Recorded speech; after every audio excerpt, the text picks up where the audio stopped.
What is going on, guys? This is Eric Swan from Swan Hockey. How are we doing tonight? Tonight, I am joined by a good friend of mine that I've been working with for many, many years, going on about 10 years now, RC Lyke. RC, Hey, Eric. how's it going? Thanks for having me, buddy. Yeah, thanks for coming on. I appreciate it. Everybody here appreciates it. Guys, RC Lyke is the general manager and head coach of the newly announced NCDC team, West Chester Wolves. They also have a premier team, a U18 AAA Academy team, and a U16 AAA Academy. It's been, RC, how long has this been in the works? This has been behind the scenes probably for about, I would say, over 8 months. Wow. With our ownership group and just working on things and deciding which way we want it to go. And it's something where the people that are involved are great people, they're friends, and we all share a very common belief in player development, morals, beliefs, just really good people. And, that enjoy working with each other and want to do something different and want to give our kids an opportunity to grow and develop in a great setting with people that truly care about their well-being and really want to see, development for successful young men. Yeah. And I gotta tell you, I don't know if I texted you earlier today. I don't know if you saw it or not, but the Facebook chat, you were getting some pretty big compliments in the Facebook chat. Just about one person commented, just their experience, how great it was. Another comment that I thought was awesome was that, someone said, when RC is your coach, you get a coach for life. And, I've seen that too, even with the, even just like with the Twitter and or X now it is, just promoting players, even though that they've graduated the program and everything. And, for those of you that don't know him, RC was with the Richmond Generals for how many years, RC? 12 years. I started the youth and the junior program there, and we built something really special. And we had a lot of great families and a lot of great players that came through that program and have moved on to top flight college programs, next level junior programs, have won pro championships. We have a couple guys who have reached the NHL, lots of guys playing minor league hockey in the American League over in Europe and the coast and the Southern Pro. So a lot of great memories from that program, a lot of great people that made that program what it was. Obviously I was the figurehead, so to speak, the very large bald head, but overall, it was a group of people and that, were great and made our experience for our players and our kids tremendous. And those lifelong memories are what you see. And that's what this is supposed to be about, right? It's supposed to be about developing successful young men, more importantly in life than hockey. And hockey is just an avenue that you get to do that. So I'm very grateful and very humble for the opportunities that hockey has presented to me from a playing perspective as a player, but more importantly from a coaching perspective, and being able to have a little bit of piece of some of these kids and young men's lives as they grow up and have an influence and an impact on them in a positive manner that helps shape their life. And that's a pretty cool thing. You don't get to do that in a lot of different areas. And for me, that's why I love coaching. It keeps me young. I enjoy it. I have a lot of fun with it. And I really like being a part of these young men's lives and having a little piece to shaping, how successful they're going to be when they grow up and continuing staying in touch with them and seeing them when they become fathers, husbands, lawyers, doctors, pro players, whatever they're doing in their life. And it's a pretty cool thing. So yeah, for sure. And guys, if you're new here, this is completely interactive. Feel free to ask your questions, join the conversations, throw it in the comments. Let us know where you're commenting from. One of the big aspects, that we're building here with Swan Hockey is the community aspect. And, so we want you guys to get involved, ask your questions, get involved. This is completely interactive. We're working on some pretty cool new things. Again, the community aspect is very important right now. So we'll get into some more of that later. And even with Scout Central and everything, it's another, it's our scouting platform. And, again, we'll get into that a little bit later, but just ask your questions, guys. And with that said, RC, you want to tell us about West Chester? Westchester. We're going to be playing out of Westchester, PA, in the NCDC. Our owner, Raymond Mira, owns the PNY Arena. He's put a ton of money into renovating that place to begin with and saving that rink from going under, as well as the Quakers youth program that his son used to play for when he was younger. And we're doing a ton of renovations there again to house everything that we're going to be doing. So our players will have all pro style locker rooms for each team. They'll have players lounge, coaches offices, coaches lounge, video room, dedicated classroom, training room. We'll have our own private gym. We'll also have synthetic ice and shooting tarps and areas that the guys can go and shoot and do things there. We have a skills coach who's phenomenal, who's going to work with our guys basically 2 times a week, as well as jumping on the ice on a regular basis. Our coaching staff is very experienced, a ton of great people that are involved from our ownership down. There's a lot of big hockey people that we're fortunate enough to have great relationships with that want to be a part of what we're doing behind the scenes.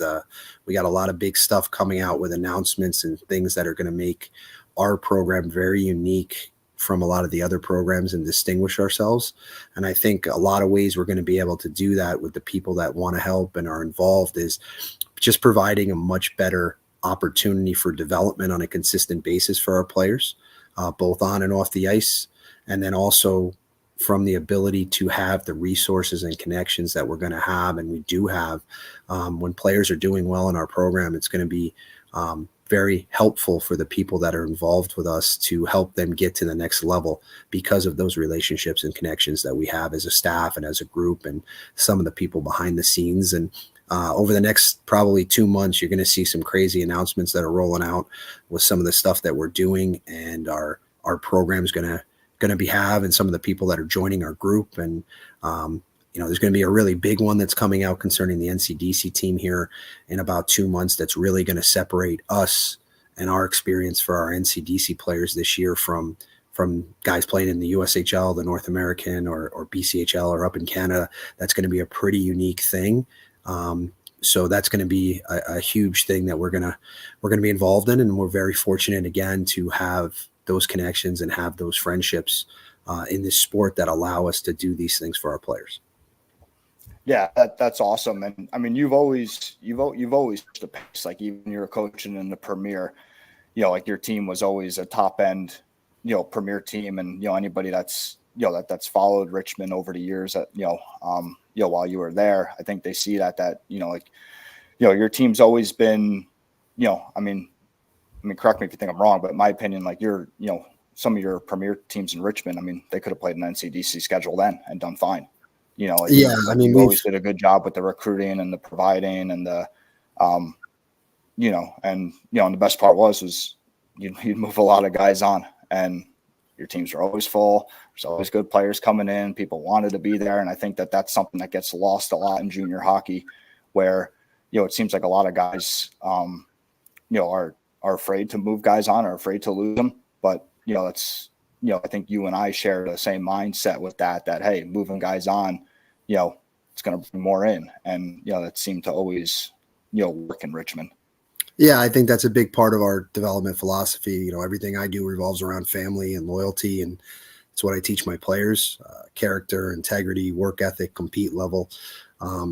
Those things are how we build our culture, and it's something that's always revolved around what I was taught and what I believe in. And, player development is something I've always done and really enjoyed. And, watching these kids get to the next level and giving them an opportunity to get to college, next level of juniors is something that we always wanted to be at the forefront of. And I think we did a really good job with doing that year after year. Roster turnover, like you said, 75, 85% of your roster is gone to the next level, whether that's college or juniors. And, for us, that's what we want, right? Like we love our kids, but we want to see them succeed at the next level and getting them those opportunities. And that's something that, we've always done. And it was a huge paramount thing for us was at the forefront of our program. And, that all revolves around the same things you talked about, having the people that want to see kids succeed and give them the right opportunities. And we were very fortunate with a great ownership group, and we were very fortunate with the people that supported our program to have those things available for our guys. Yeah, for sure. And I think it's important, like, guys that, follow my channels, you'll always hear me say, do your homework, right? Because you'll see this stuff and this stuff will check out. You could see the players and where they've gone, right? Like a lot of junior teams, they will tell you, hey, we're all about moving players on, but you can see which ones do and which ones don't, right? So it's important. That's what I always, stress to people, like, yeah, do your homework, talk to people that, that have played there, see what it was like to play there. And, because, at the end of the day, you could see this stuff. Some of it you have to dig harder than others on elite prospects and stuff, but you guys could see it, and you want to be, you want to be part of something like that. I know for me, that was always important to me when, sending players to you, right? Like, because obviously when I'm sending a player somewhere, I have to have the confidence, all the things that you spoke about, right? Like, we're both working from opposite ends to try to better the player, right? Like, so, I want the player to get the development. I want the player to get the exposure. I want the player to, a coach that's, happy to see him move on to the next level. It's like, that's kind of like where it's, like we're working, like separately, but together, right? Like with the same common goal. And I think that's what, I think that's been one of the big things why our relationship been so great over the years, is just, again, like the common goal. And I don't think we've ever had a problem. I mean, like, I'm sure somewhere along the way, like, there's been a kid that wanted to leave or a kid that you wanted to trade him. I mean, it's been 10 years. There had to be at least one, but there's never been like, not that I can remember, there's been no like blow up with a player or any kind of problem or, never.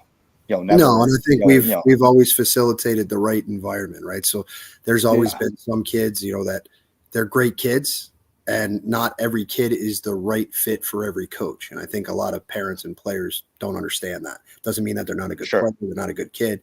It just means that sometimes it's not the right fit. And we've had some of that where, he wanted to have more playing time, or he wanted a different opportunity. He knew that wasn't possible here. So what we did is we facilitate an opportunity to move to a friend's program or somebody else's program where he could maybe have a better role or be in a different situation based on his age that made a little bit more sense. So I think when we talk about that stuff, that's the only thing that we've ever really had at all. And that's just more of doing right by the player. It's not about winning or losing. It's doing right by the kid and making sure that he's in a situation that he has an opportunity to be successful and still do well. And even if that's not with you sometimes, that's just the way life is. And, you want to see that kid succeed and still be happy and enjoy playing. And sometimes that means he's not with you. Right. And that's just part of growing up and evolving as a coach, and just like life. Right. So. Yeah. No, it's the same thing here. Like, on my end too, like, everybody's not the right fit for everybody, and that, and that's okay. Right. Like, and one of my, I was thinking today, and like one of my favorite, I guess kind of memories or, I guess a memory at this point, it's just how much, we have been on the same page in terms of, player development. And I think when I say this, I think a lot of people are going to be like, what? But, I remember the one year that we had, so obviously for anybody that is new to junior hockey, there's different, in the United States, you have 3 tiers of junior hockey: tier 1, tier 2, tier 3. And then within tier 3, you've got a couple different levels within tier 3, almost like sub levels, right? So like, you have in the USPHL, you have the premier and you have elite. They're both tier 3. The premier is, the top level, tier 3. The elite is the second. And one of my favorite things over the years was the year that we had 2 guys playing elite with you, that we got them their opportunity in the Quebec Major Junior League that next year, right? So and it was because it was the right fit, right? They played elite. Like, we looked at what we had to work with. Okay, we got premier, we got elite, and then, it's to your credit with how you structured the program, right? And then I saw it, I'm like, all right, I like that, again, and again, like with us being on the same page, I'm like, this is going to work. I think this is going to work, right? So, and we had the 2 guys, the 2 guys, it was Liskowitz and Olszewski, where they played on the elite team, and then we were able to, get them an opportunity in the Quebec Major Junior League the next year. So you have 2 guys that are going from, the lowest level of tier, the lowest level of the lowest level, right? Where a lot of guys would be, oh, no, I'm not playing there. Like, right. 2 guys that did what they had to do. They played elite, and then they went from the lowest level to the highest level, right? And for those we had a lot of those guys that jumped out of my elite team and went right past my premier team, and over the years and went tier 2. And that's it's funny that you bring that up, because it's just how you structure your program, right? Like, we structured our program where our elite team was truly developmental. So our elite team was always one of the youngest teams in the country. It was really structured as more like you guys structured more like a U18, right? Yeah, it was a U18, first year U18, second year U16. We had a lot of guys that played 16 AAA, 18 AAA, high school, were top AA players. And instead of putting them in a situation where they would be third or fourth line guys on our premier team, which was much older and extremely high level, we put them at the elite level and let them develop. And a lot of those kids developed extremely well. I mean, I think over the years, I think we had 7 kids that committed D3 before they even got to my premier team out of the elite level. And when you look at that, you look at that and you go, really? And you look at that, and we had guys going to top Division I ACHA. We had guys going to tier 2. I think it's just how you structure your program. And when you have a culture that understands what you do, and you're selling something that's real and that kids want to be a part of, when they get there, I think they understand it. And, over the years, we've had kids that you'd said, and they'd be like, I don't know if I want to play elite. Like, I can play premier or here, or I can go play EHL or whatever it is. And they'd be like, but RC said I got to play elite. And then they get here and they see why, and they go, I get it.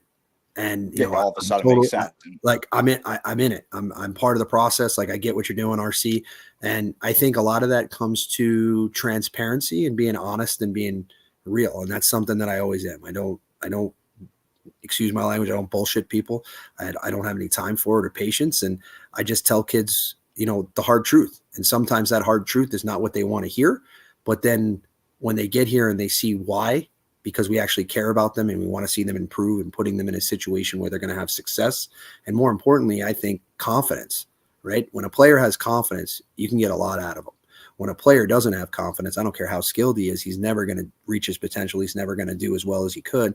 And I think that's a big part of the development process, is allowing these kids to gain confidence, develop the right way, put them in the right situation that's going to give that to them. And as a byproduct, when you start doing those things, you're going to win. Like, winning is great, but why you win is because you develop the kids the right way. You create the right habits. You have the right discipline, that the byproduct of what you're doing off the ice and on the ice is winning. You're going to win no matter what. And that's why when you look, like you say it all the time, I say it all the time, the same guys are always at the top in tier 3 in AAA. They've been around for a long time. They do things the right way. They might not win the national championship every year, but they're one of the best teams, right? And they're always full. Guys want to always play for them. Those guys are doing things the right way. And it doesn't matter what league they're in. It matters the coach. And I say this all the time. The coach in the program is what any player and their family should really be looking at when they're picking programs. Not if they're the number 1 or the number 6 or the number 8 team in the country. The most important thing is the coach, the program, the track record, and is that the right fit for my son or my daughter, if you're talking about women's hockey, with that coach. Because just because you want to play there doesn't mean that coach wants your son, right? And if you're in a situation where you're forcing that upon the program or a coach, that might be detrimental to your son's development or not be the right fit. So I think those things are all really important when you're choosing programs, coaches. You really shouldn't be looking at levels. You should really be looking at the coach, the program, and doing your research, like Eric always says. And the coach is so important. We got a few comments here we're going to get to in 1 second, but and that's one thing for me that's very important as a coach, because also every coach has a different style, right? Every coach has, their, you'd be a little bit different that they're looking for, and that's where, like where some people can get into the wheel spin of, again, like somewhere, but they're looking at the wrong teams, right? They're not going to, right? Where if they just looked at the correct team, they'd be playing at the level, but they're not going to play at the level because they're looking in the wrong, the wrong places, like where, and it works the other way too, like where you can get an opportunity because you really nailed down, I had a kid one year that he played the offensive zone. He played like no defense whatsoever. And, the kid was like, when you watch the kid play, if you're like, as the coach, you're pulling your hair out the entire game. But then when you look at the score sheet at the end of the game, he's got 2 points, and it was consistent, right? So, it's just one of those guys. It's just Johnny on the spot in front of the net. And, there was, trying to move him to the tier 2 level. So there was a coach up in Canada that, played in the NHL, and that was his style of play. And, when I called the guy, I'm like, I told him exactly what I just told you. Like, you're going to pull your hair out, but you're going to look at the score sheet and he's going to be on it. His response, he goes, perfect. So kid goes out there and, it's probably the only. And he does great because the coach, it's the right system for him. Teams he could have played for. The kid wouldn't have been able to, probably would not have been a tier 2 player if it wasn't for that coach, and that coach's values and everything, but, so it works both ways.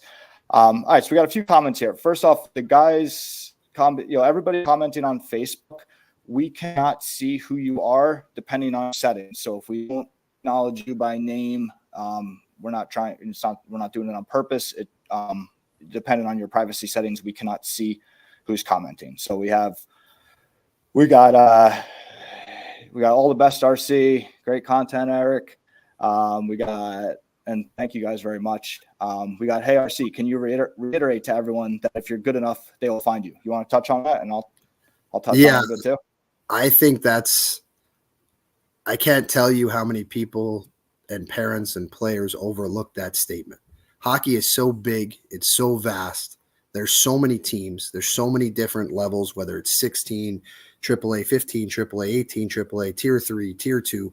If you're a good player and you're doing what you're supposed to, they're going to find you. And whatever level you're trying to get to, if you're ready for it, there's going to be someone that finds you. There's too much hockey, right? So as long as you're doing the right things, and one of those things that you can do for yourself as a player is market yourself the right way. And I think that's how you talk to people, how you treat people. One of the things that I've always been big on in every organization I've ever worked for, every top program, whatever you want to say, everything to do with hockey doesn't even start about talking about hockey until the 8th or 9th question, right? When we're talking about a kid for the next level, is he a good hockey player? What does he do well as a hockey player is the 8th or 9th question. How are his grades? How does he handle himself? Is he a good teammate? What does he do when you coach him hard? How does he handle when he makes a mistake? How does he treat his teammates? How does he treat his coach? One of the big things, and I'll tell you, this is a big one for me, is especially nowadays, is with kids, is how they treat their parents. And I'm going to tell you right now, when I'm at a showcase and I'm watching players or I'm at a camp and I watch how a kid treats his mom and dad, and if he's being disrespectful or acting like a punk to his parents, that's not a kid that I want at all in my program. Because if he's doing that to mom and dad and that's his parents, what is he going to do to me as a coach? Or what is he going to think that that's acceptable? So these things are really important when we look at kids and we're evaluating kids. A kid makes a mistake. Does he stop, bust his butt back and bust his butt back and try to get the puck back or get back in or make up for his mistake? Does he go to the bench and scream and yell at his teammate because he missed a pass? His body language. These things are all really important when you're deciding players, and especially as you get to the higher levels. That's the difference between making it and not making it. They're minute details, but those details are extremely important. So, going back to that question, if you're good enough, they will find you. And if you're in the right program with the right coach or the people that have good connections or in a program that consistently moves players on, you're going to be just fine if you're doing what you're supposed to do. Yeah. And, so my take on that, I think it's very important because, I do agree with a lot of that statement. I think the big thing that people need to keep in mind, that's probably right. So you said that's a very overlooked statement. I think the overlooked part, I think a big part that's overlooked of that overlooked statement is the definition of good enough, right? Good enough means you're one of the best 20 players, or, if the roster size 25, you're one of the best 25 players that coach can find, right? That's good enough, right? If your definition of good enough is I could play at the level, and you're in a 2,000 way tie with, a bunch of other players, well, now that, the tiebreaker, it doesn't mean you're going to win the tiebreaker. Like and I think that's important for everybody to understand, that there's a difference between, good enough to play in the league and a player, right? There's a different, if we're talking about, take any league, right? Let's take the USHL, right? Highest one in the United States. there's a ton of players that can play in the USHL, right? If a team had a game tonight and, called me and said, hey, we're, we need, again, just making this up. If a team said, hey, we need a player tonight, we're in a bind. There's 1,000 players out there that they can go play a fourth line role tonight, and the show's going to go on. They're not going to cost a team a game, right? They're going to go out there and play 10 shifts. They're going to come back even.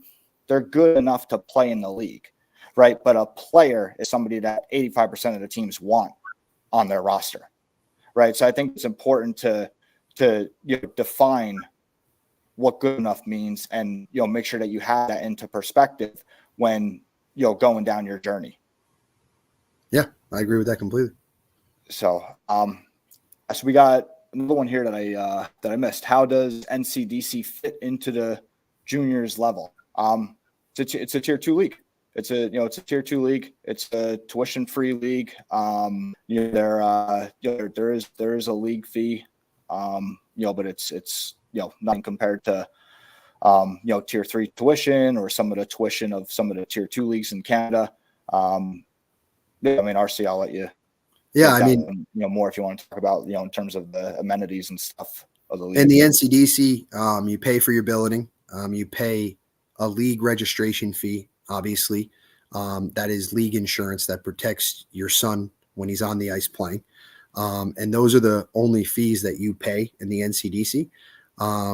It's the same as a North American League, except the North American League, all you have to pay is your USA Hockey fee. In the USPHL or the NCDC, you have to pay that insurance fee, which is the same thing for our league because we have our own separate insurance. With that being said, just like any league, right? So you look at the North American League. I've been in the North American League for 15 years with some of the top teams and top coaches. And the North American League is a great league, right? The North American League, though, every team in the North American League isn't at the standard of what the top teams at the North American League are, right? Same with the NCDC. It's a great league. It puts a ton of kids in school. It's a league that continues to get better and better every year. It has high quality players. And just like anything else, there's top programs and there's programs that need to improve. No different than in the BCHL, no different than in the OJ, the SJ, the Maritime, right? So, in the grand scheme of things, even though tier 2 is different, it's really not any different than U18 AAA, U16 AAA, tier 3 in the event that there's really good programs that do a really good job. And again, it goes back to the programs, the coaches, what they have to offer and how they can help your son get better or improve or get to the level that he wants. But the NCDC is a very good growing league. And it's a league that has a lot of high-end hockey people that have been around for a while. And every year it continues to climb. It continues to get better. And I can tell you, coming into the league myself as a development guy, I'm excited to work with a lot of the guys and they're excited to have me in. The league wants to be better. It does not want to expand like some of these other leagues. It wants to continue to grow and have its members become better and raise the standards.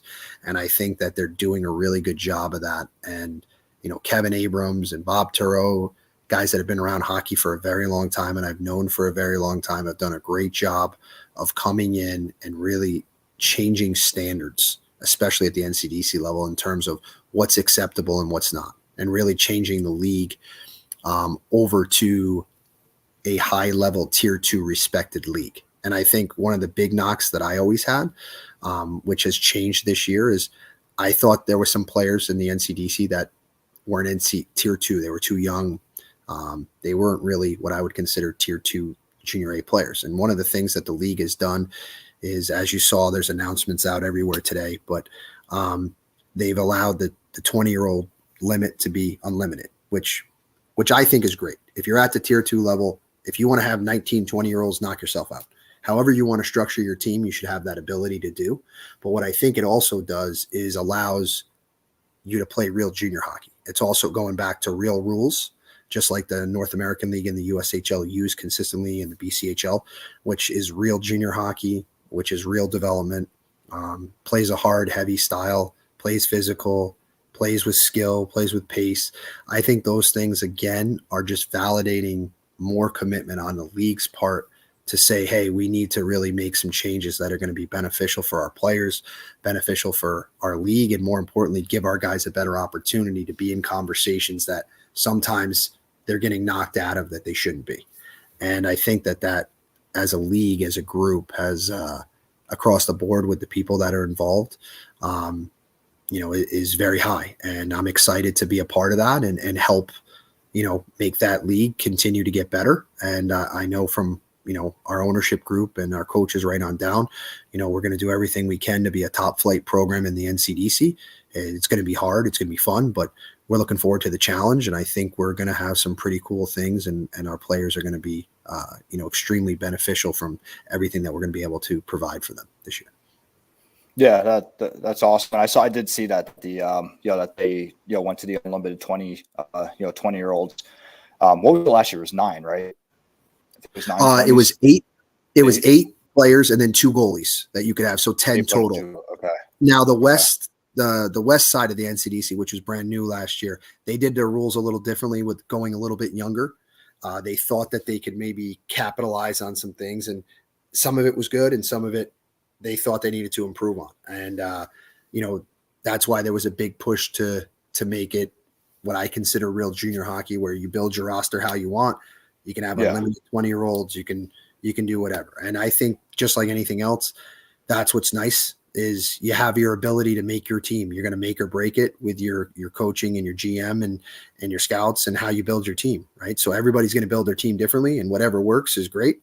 And each program is going to have that opportunity to do that without being restricted, which I think is great, right? Like, you want that freedom to do that as a coach and as an organization. You want to be able to think you can make your team as best as you possibly can.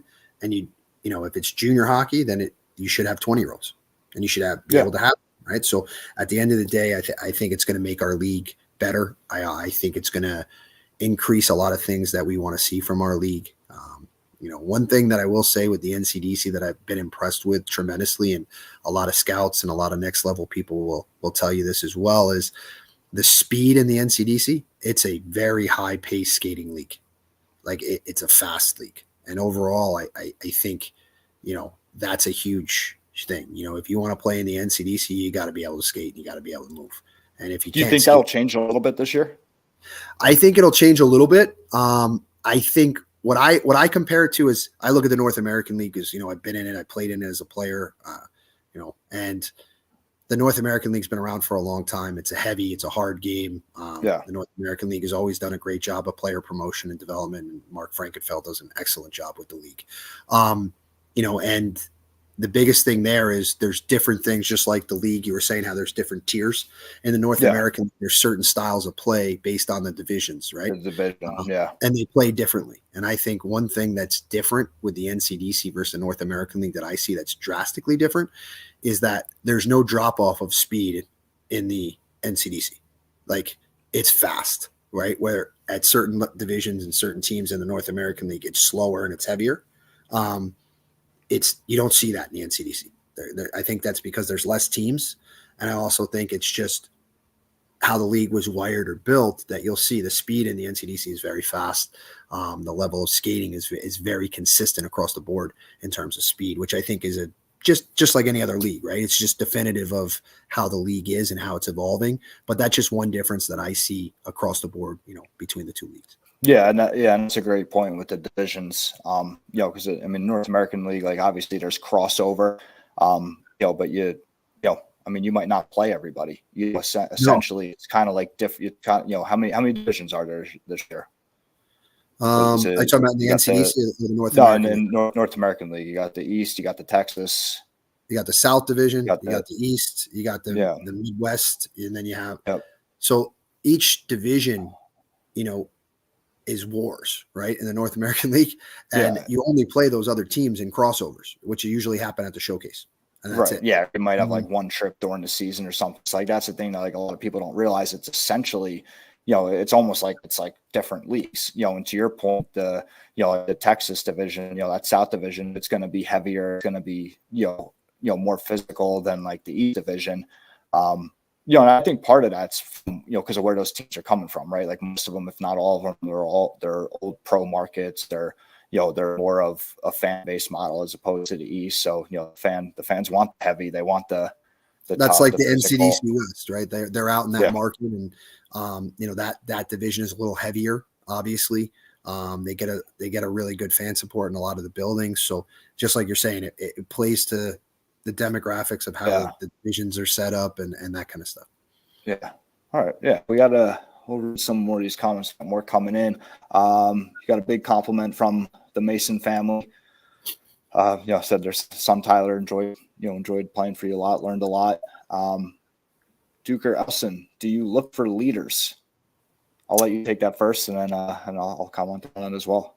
I think that's a great question. I think one thing that we've always, especially in my programs, but I'll use Richmond because obviously that's where I was the longest and that kind of stuff. Yeah. But one of the things that I always prided myself on is I had a leadership wall that we kept track of and we had over 50 when I left that program, kids that moved on to college, pro, or the next level of juniors that were captains. So in 12 years, we had 50 kids move to the next level that were captains. And that was just captains. And then we kept track of the assistant captains and that kind of stuff. We kept track of the kids that served our country. We had a lot of kids that played in our program that are serving our country and protecting our freedom and in the different branches of the military. And, those things are really important. So when we look for leaders, yes, I always look at kids and look heavily at kids that were captains and assistant captains on their teams, because that's a huge part of building teams, right? Is you want leaders. You want kids that knew what it takes to stand there and be a captain, and the adversity that comes with that, the growth that comes with that. So we always look for kids that are leaders. And just because you're a captain or assistant captain, or you have a letter, doesn't mean that you're not a leader, right? There's a lot of kids that aren't captains that are leaders, right? So that's a big characteristic that I'm high on, that I'm big on. And I like to develop players. I like to think that our program really does a really good job of developing leaders as they move forward. Whether they're going to the next level, they're going to business, they're going in the real world and working jobs. And a lot of the guys that have played in our program are doing a very good job in the real world of being business leaders, being household leaders, being great fathers, husbands. Whether they're playing pro, they played juniors, they played college, they're doing and leading a lot. So that's something that is a huge thing that I specifically look for. It's definitely very high on things that I look for from players.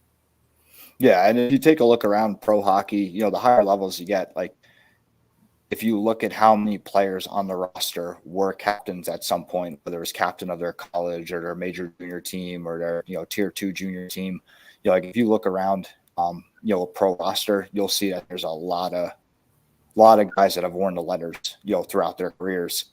So to RC's point, I agree. I believe it's an extremely important quality. And I think if you, also, they're not everybody's going to wear a letter. So again, to your point, RC, it's, about being able to lead by example, and, you can't have 20 guys taking charge, right? There has to be guys that are, leading by example, or that, know how to, like, okay, I'm not, I'm not wearing a letter this year, but I wore one for the last 3 years. So I know how to handle this, push and pull ecosystem or whatever. I could be, I know how to, be in a good support role, right? And leading by that way, where, knowing how to, not taking it personally when the captain says, hey, we need you to do that, or, just knowing how to accept the, be on the other end of it too. So I think it all plays a part in it. Yes, we got Bobcat 4619. Any thoughts on a player that plays college hockey 1 year and then wants to come back and try juniors, direct from high school to college, then to juniors? Thanks. My opinion, I mean, yeah, if it's right for the player, it's right for the player, right? Every situation is going to be a little bit different, but if that's what the player needs, and that's, if there's, obviously, like, I'm assuming there's a defined purpose to want to do that, right? So I think that's, kind of step one is like, okay, what am I trying to achieve here? And once you know what you're trying to achieve, then it starts, everything kind of, becomes more clear. So if you're a player that's in college and is still junior eligible and you decide, hey, I want to go to another college and I want to play there, but that coach wants me to play junior first. Well, looks like you're going to play junior first, like, Yeah, so I I mean, think, and I think some those of it, I things, think will yeah, answer itself a bit. yeah, and I think those things happen. Like I've had numerous Yeah. players that have said, "Hey, you know what? I'm going to go to college." They go to college, they're young, they get there, they're like, you know what? I really want to play junior hockey. I really want to play more. I'm not looking forward to doing this every day. It's not what I thought. Or they get into college and they go, you know what? This level or whatever isn't what I thought it was going to be. It's not for me. It's not competitive enough. It's not what I thought it was. And I'll give you a really good example of that is, last year, not this past season, but 2 years ago now, one of our goalies, who was the best goalie, arguably one of the best goalies in the league, played for me on elite, had an excellent season, wanted him back, and he wanted to go to school. So he went to Division I ACHA, lower end Division I ACHA. Decent program, not very serious in terms of what he was used to, especially playing in a program like mine. Got there 2 months into the season, called me, said, I want to come back. You were right. It's not what I thought. I shouldn't have done it. And I said, sure, love to have you back. Brought him back, won a national championship, MVP of the goal, our MVP there. Went on to premier with me the next year. Was one of the best goalies in the league. Ended up committing to Lebanon Valley with Don Parsons, all tournament freshman team, MVP of the team. So there's a good example of a kid learning from a decision, but he had to make that decision to learn that, right? So he had to take that chance. He had to make his gut feeling, and that's going to happen. I mean, that happens a lot more than a lot of parents and players think. And it doesn't mean that if you make that decision and it doesn't work out, that you still can't do it. And if you still have that eligibility or that time frame, you might make a decision and go, you know what, I thought I wanted to do this and I didn't. So I've been in a situation as a coach with players like that, whether that's juniors to college or vice versa, quite a few times. And a majority of the time, it always works out in the best interest of the player. And it's great. You love to see those kind of stories. And I use that because the kid that I was referencing, Jaden Lee, he's just a great kid. He's resilient. He faced a ton of adversity.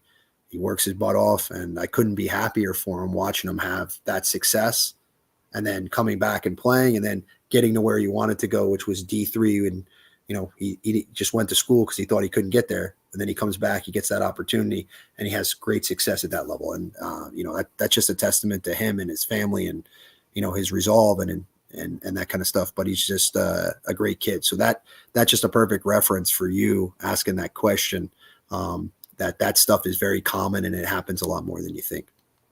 Yeah, it definitely happens a lot. Yeah, it's definitely very common in my experience. And, and there's all different reasons it could happen. I mean, sometimes players have, they might have academic problems. 1 year there was a kid that, was kicked out of school. That's never good. And I think sometimes people underestimate the level too. I think they might go like they feel like they're just going to go walk into D3 or just going to go walk into a top end ACHA program, and they get there and they don't make the team, and they're like, oh, I didn't know I had to work this hard, and then it's, Yeah. And it's, it's like, there's, all kinds of reasons and stuff. But yeah, no, that's an awesome question. Got another one here. What are the avenues for a child with a learning disability? So my opinion there, I think it comes back to what we were talking about before, is the coach is so important, right? When I think about coaching at this level, my opinion, I look at it almost like a school teacher, right? Like you're trying to get information across to the player. You have to be able to connect with each player individually in order to get the information across. Because if you can't get the information across, you can be the best coach in the world. It's useless, right? Yep. Like I think that for that, especially that situation, I think having a coach that is, that is, extremely capable in, connecting with the player, I think is going to make all the difference in the world. What do you think, RC? Yeah, I mean, I've had a lot of players that I've coached that have different types of learning disabilities. Whether that's one of the big ones, surprisingly, is dyslexia.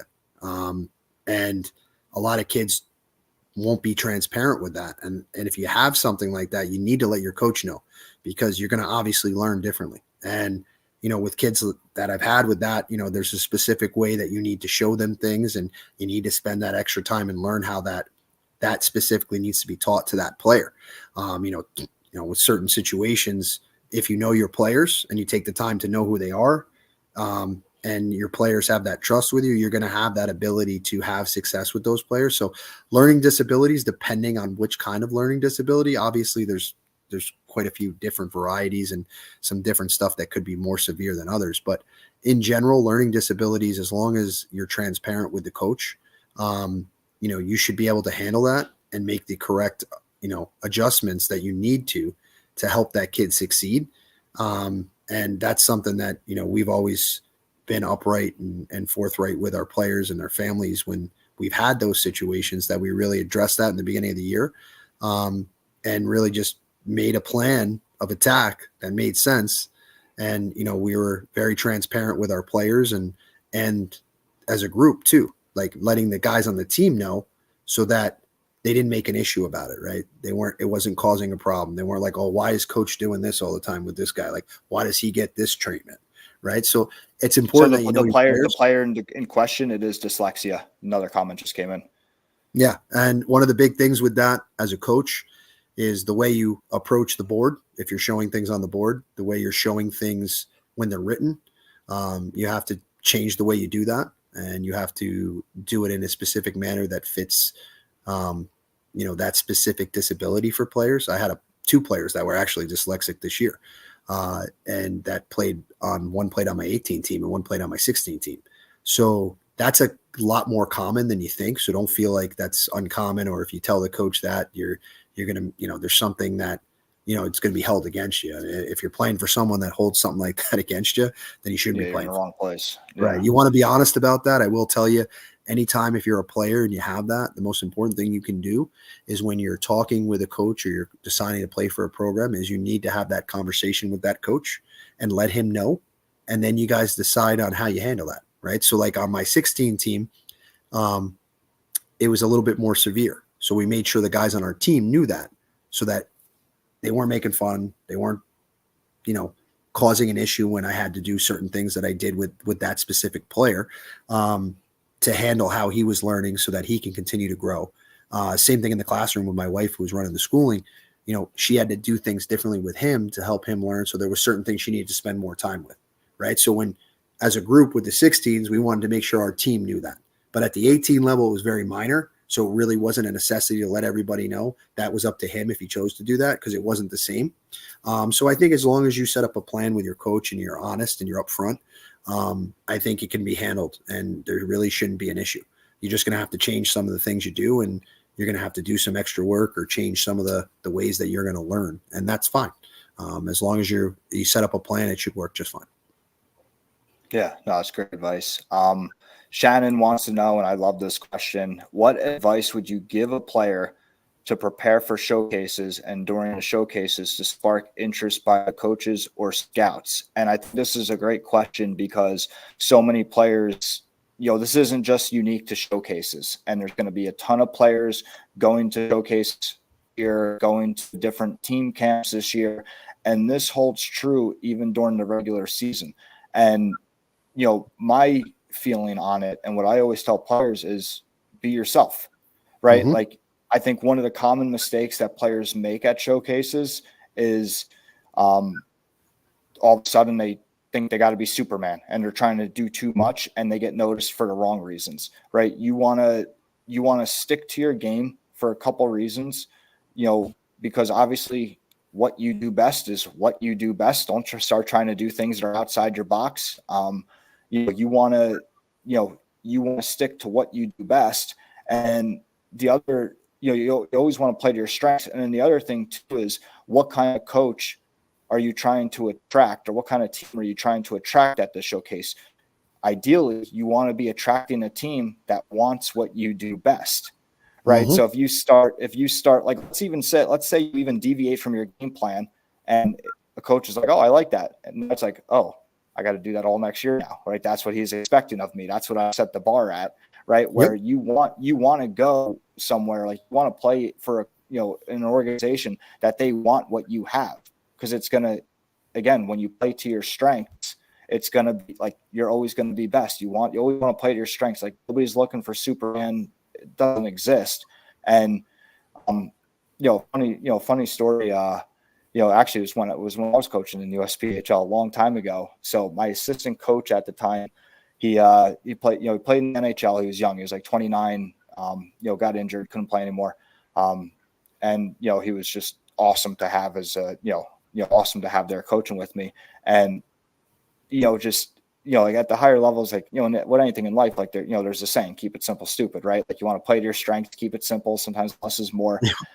I remember one of our players, he tried to make a pass in the game. It wasn't a bad play, but the puck was on his backhand. He passed it over. Pass was off target.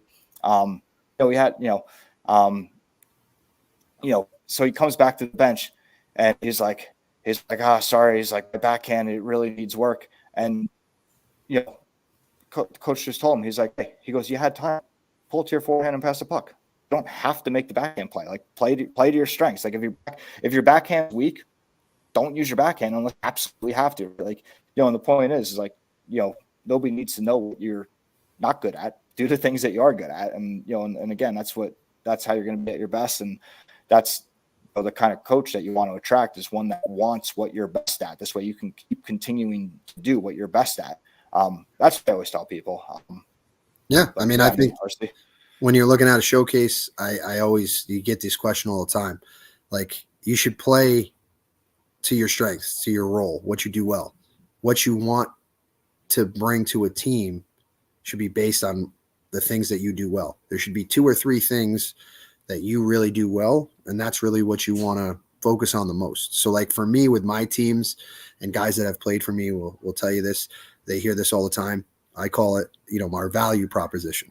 So at the start of the year, we make our guys write down 3 things that they bring to the table from an on-ice perspective, and 3 things that they bring to the table from an off-ice perspective. So basically they can list any 3 things that they think that they do well to help the team be successful on the ice as a hockey player. Then they list 3 things off the ice as a person, a teammate, a human, being a good human, that they do off the ice that help the team chemistry, that help being a good teammate, that help the team have success. And we call that our value proposition. So when I judge how they play, I judge it based off their value proposition, what they wrote. So if a guy says, hey, I'm strong defensively, I don't get scored on, I'm an excellent PK guy, I make good first passes out of the zone, then that's his value proposition. So if he's playing well, I check all those boxes. And if he's not, then he's not doing what he's supposed to do, and he's not playing to his role to help our team have success. And I think if you approach a showcase that way, and you set a checklist for yourself of, hey, what kind of player am I? What are the things that I do well? What do I think if I want to play U18, what am I going to be? And you got to be realistic with that, right? Like if you have 2 goals, you're not a goal scorer, right? So don't worry about scoring goals. Scoring goals will happen if you're in the right situation. Worry about doing things that you do well, right? And I think if you focus on that, I think you have a lot of success, because when coaches are looking at players, I know how when I build my team based on each guy's having roles and what they're going to do to help a team be successful. So I can't take 20 guys that score goals. I can't take, 20 playmakers. I can't take guys that are offensive defensemen and have nobody that can defend, right? So when you look at those things, you got to play to the things that you do well. And if you do those things well, and there's a coach that's a good coach or a real coach, he's going to notice that, and he's going to want you for those things. But he's not going to want you just suddenly because you go to a showcase and you scored 2 goals and you had 4 goals all year last year and go, wow, this guy's going to really lead my team in scoring. Like, you got to be realistic with that. And I think a lot of kids get so caught up in a showcase that they're so focused on points all the time. Points, instead of certain things that they do well. And if you're playing the right way, the points are going to come. Your play is going to improve, right? That's so I think funny. Me and Jimmy Dowd said the exact same thing last week. It's like that's what almost word for word. Yeah. Yeah. Almost word for word. Well, Jimmy's a knowledgeable guy. I've known Jimmy for a while. He's he knows a few things, I think. Yeah. I might even be watching. Not sure. He texted me before I gotta get him back after the show. Yeah, no, for sure. I mean, I obviously completely agree. We all agree. Yeah, and yeah, and I want to switch gears here a little bit. I want to touch on, as I mentioned in the beginning, guys, we're Swan Hockey is very focused on building the community right now, and being a reliable source for you guys. There's tons of free content across social media. There's services for guys that want a more personalized experience. And one of the tools that we have is Scout Central. And what and again, in terms of the community, RC is part of our community. He's in our Facebook group on Facebook. And we want to build a community. We want to connect everybody. RC is on Scout Central.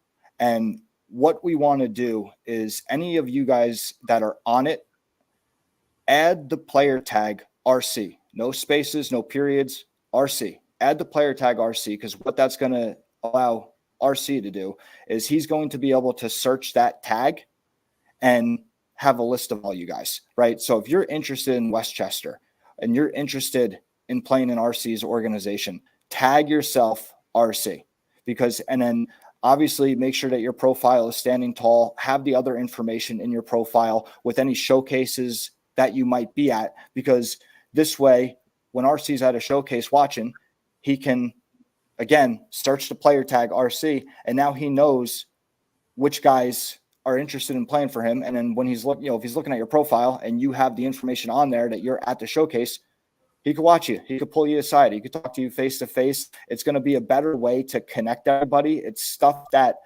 teams can't do with an email list. So it's a really cool concept. And yeah, I mean, for the guys that are on it, add that player tag if you're interested, in playing for RC, and you're interested in Westchester, and want to stay connected with him, and because he's part of our community, and that's what this is about, is getting into the out and doing this in a better way, and doing things that are not being done in the game today, and things that are going to improve the efficiency on everything. And the guys that aren't on it, you can go, it's schedulhockey.com, check it out.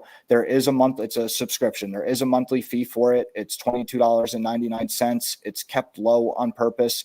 I want you guys to be able to use this. There's almost nothing you could do in this game for $22.99 a month. That pretty much I don't even think that'll cover your coffee out driving your kid to the rink for practice each month.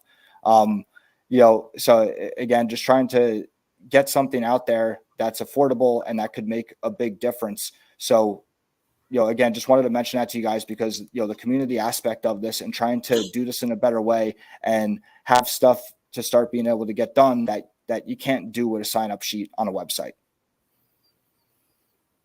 So yeah, just wanted to throw that in there. And then RC, if you ever want to change the tag, guys, follow RC on social media. You could post whatever you want the tag to be, and everybody, again, the whole idea is to keep everybody connected and improve the efficiency of this. So yeah, no, that's that. Just wanted to mention that. RC, anything, questions for me on that, or any of her? Scout Central is, I'm not the greatest tech guy. I think anybody that knows me knows that. I'm kind of old school in that way. But one thing I will say that I do know for sure is the platform that Scout Central's on makes things very easy from a coaching perspective for me to go in, search players, look at players, have a profile, see some video, pull some video, see highlights, pull contact information. It's very efficient. It's very easy, even for an old dinosaur like me, who's not a tech guy. Like I said, it makes things pretty simple. And when you're, in the coaching realm, like I am, and many different facets, that the ease of convenience from a coaching perspective on that platform is nice. And it makes things much more efficient for me. And I'm sure it makes things much more efficient from a lot of coaches in general that are involved at this level, like I am, to be able to sort through players and look at players and get some information that we need quickly, or, things that we want to see, that kind of stuff. So I like it a lot for its ease of convenience. I like the ability of what the player is able to put on that platform, for himself and be able to have some things that are beneficial as a coach for things that I look for when I'm recruiting. Yeah, well, I appreciate that, and I appreciate your support on it. RC was, he's one of the first guys in. I mean, you've been on it for, maybe over a year now. He's Yep. about a year. But yeah, and then we updated his profile today. But yeah, guys, man, we're over an hour already. That went by quick. That went by real quick. Anybody have any last comments, questions, concerns about anything? We got one in here. You think NCDC will ever have a Canadian division? I've got a bold prediction. I got a bold prediction on that. I got a bold prediction. I got a lot of them. For all my Canadian friends, I'm sorry. I have tons of friends that coach and good friends in there, but Canada's a mess right now with their junior hockey system. And there's a lot of stuff going on. A lot of leagues that are uncertain of how they're going to play, or if there's certain other members are leaving and trying to go to other leagues. So I would not be surprised to see that happen. I will say that I know that there's quite a few leagues who have reached out to the NCDC over the last 2 years, not even just recently, about wanting to join and have a Canadian part of our league. And that has happened. There's been quite a few leagues and very good established tier 2 leagues that have reached out regarding that. Whether or not that happens, that's for guys that are, that handle that stuff a lot more than I do, like Bob Turo and Kevin Abrams and those kind of guys, to kind of negotiate with the executive committee and see if it makes logical sense from a geographic perspective and ownership perspective.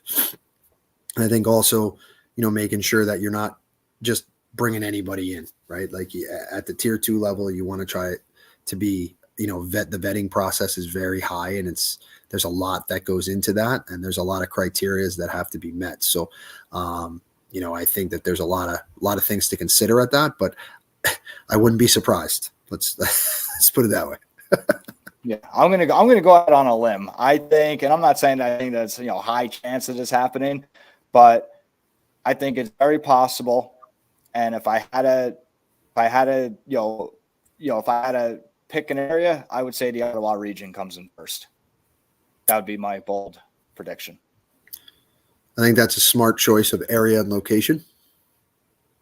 Yeah, I think that, and I think they, I think there's been some rumblings of I think there's already guys up there that were looking. I think they created their own league for last year, a non-sanctioned Hockey Canada league.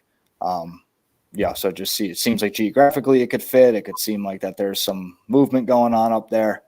There's a lot of movement. There's a lot of teams that are going to be, again, I don't know how probable it is, but if I had to put my money somewhere, I would say Ottawa first. But again, I don't know how probable it is, but. And some of the guys that are really good friends of mine and I've had great relationships with for years that coach up there and have coached for a long time, are really, they kind of don't know where they're going to be. And that's because there's members in their league and even their own teams that they want to join this, they want to do this. What the BCHL did definitely put a shakeup through Canada, and it's causing a major divide. And I think one of the things that it does most directly that a lot of parents and players don't realize is it's dividing your officials as well. So not only are you dividing the league and, again, doing what they should be able to do, freedom, I get all that stuff. I'm not against that by any means. And the BCHL has a lot of great members and a lot of great teams. But Hockey Canada is taking a stance back, saying, like, if you ref in those leagues, you can't ref in Hockey Canada sanctioned leagues. So now you're making, if you don't have officials, we don't have our game, right? So there's a lot of crazy stuff that's going on and that people aren't even taken into account right now with some of those changes that are actually very impactful for how those leagues will play, how they're structured, how they're going to operate. Yeah. They're making everybody kind of pick a side, and it doesn't seem like they want to, necessarily. There's those two sides do not want to work together in any way, shape, or form. I can tell you that. Yeah, but yeah, so it'll be interesting to see how it all how it all plays out. But yeah, no, I think that's guys, I think that's pretty much it for tonight. Yeah, no, RC, thank you so much for doing this, and yeah, maybe we'll have to do it again. And Yeah, for sure. I still got to get you and Serps play each other in the NHL video games. I don't know who would win. I don't know. I haven't. know. I'm a little rusty. You probably, I might. You have told to me get the same thing this morning. I told him that you were coming on tonight, and I said, you remember RC? He's gonna be in NHL, and he's like, oh, he's like, I'm like, I don't know. I'm like, I might have you play him, and he's like, he said the same thing. He's like, oh, he's like, I better start practicing. Like, he got mono when we were younger and got really good over that 6 months or whatever, or whatever it was. I could imagine. As you evolve, just like anything else, you evolve, and with these kids and all the tablets and the phones and the games, they kind of draw you in, and it's something that as of late, I started doing with the guys, playing some of these games, playing Fortnite, playing Call of Duty, I've always liked NHL because obviously I'm a hockey guy, right? So like Tiger Woods and NHL were games I always loved. And I get so mad during Call of Duty. I'm so bad. Dude, so bad. But I will tell you the funniest thing ever, and this is just it's a funny tidbits real quick, is I'll never forget Brendan Lukanish, who's actually coaching with me now in Westchester, who played for me. We were playing. He's like, you got to play Call of Duty. I'm like, I don't really play Call of Duty. He's like, doesn't matter. He goes, we're going to recruit one of our best players. And I said, you want me to recruit a kid from a video game as a coach? And he goes, yeah, I'm telling you. You get 10 minutes with him. We'll play the game. We'll get a couple of our guys. We'll all be in this group, and you'll just play, we're going to nail him. I'll tell you, you'll get him. Just give me 10 minutes. I'm like, you want me to go on the video game and play and then recruit a player? I was like, I've never done this in my life. And he's like, just trust me. So we get on a game, end up playing like Call of Duty, I don't know, for like 2-3 hours, right? And of course, this kid who ends up playing for me, and he was a great hockey player. He's a very good hockey player, very good kid. But I recruited him from Call of Duty. And that's still awesome. One of my funniest video game experiences with in Richmond general history is, one of our best players was recruited by me while playing Call of Duty and a video game. So I never thought I'd ever say that. That's awesome. But did you win? It was definitely very eventful. Who won? Oh, I definitely didn't win. I just yelled a lot. I'm a more realistic guy. Like, I love shooting guns, and I've been shooting since I was a kid. And, Call of Duty, you got guys jumping 10 feet in the air with ARs and hitting 400-yard shots in your head and yelling and screaming all types of obscenities at you. And it's probably an 8-year-old on the other side. So I'm very frustrated with that stuff very quickly. And the guys think it's funny. I'm over there real life, like hiding as a sniper, like waiting for my guys to shoot, right? Like I'm doing it like it's real, and these guys are all doing all this crazy stuff. And, it's more for entertainment for me. And if the guys get a good kick out of it, it gives me a chance to get into another environment with them and just have some fun with them away from hockey. And, that's kind of what it turned into is, getting on and playing with some of these guys sometimes, just having some fun, not anything to do with hockey at all, but just being, an older guy, being a dad now and playing with the kids and having some fun. And, sometimes that's a really good thing too. So. Yeah. No, it's a fun environment. That's what, that's what it should be for these guys. Yeah, no, absolutely. Any closing remarks? No, if anybody's interested in playing for Westchester and they're interested in some of the programs that we have, would love to hear from you. You can go on our website at westchesterwolves.com. My email is rclyke@westchesterwolves.com. Feel free to reach out to me. Love to hear from you. And, just like anything else, if I can help or anybody in my organization or program can help, more than happy to do so. And really enjoyed you having me on the show. It was a lot of fun. Like I said, we're over an hour. Didn't even realize.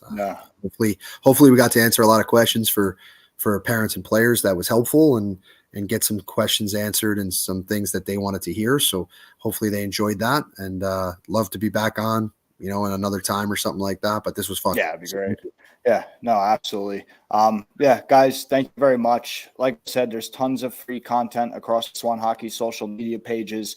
For anybody that does want a bigger experience, what I did, and it'll stay up there till we'll say midnight tonight Eastern time. Might stay up till the morning, but midnight tonight Eastern time, we'll say, is the cutoff. After that, you're on borrowed time. But if you're looking for more help with your specific situation, there's one-off consultation appointments on swanhockey.com, and they're for the like I said, till midnight tonight Eastern time. They're going to be half off at checkout. So they're regularly priced on the website, but when you go through the checkout, if you guys did want that, they're they're going to be half off on there.